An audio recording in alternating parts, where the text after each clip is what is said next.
Olifante is die grootste landdiere op aarde. Die Afrikaanse boesolifant is die grootste van die 3 spesies, met mannetjies wat tot 3 meter hoog by die skouer kan word en tot 6 ton kan weeg. Ongelooflike slurpe. 'n Olifant se slurp is 'n merkwaardige veeldoelige instrument.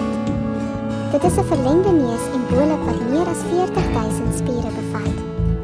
Hulle gebruik dit om asem te haal, te ruik, aan te raak, voorwerpe vas te gryp, te drink en te kommunikeer. Komplekse sosiale lewens. Olifante het ingewikkelde sosiale strukture en leef in hegte familiegroepe, gewoonlik gelei deur 'n ouer, ervare koei wat 'n matriarg genoem word.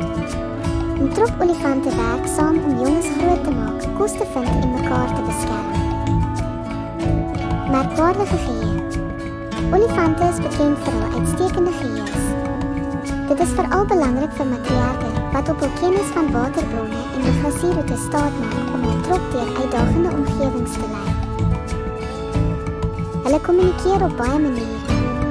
Behalwe vir vokalisering soos trompeter, kommunikeer olifante deur 'n lae-frekwensie gegrom wat oor lang afstande kan beweeg, aanrakings en selfs hul voete te stamp wat ander olifante deur die grond kan waarneem.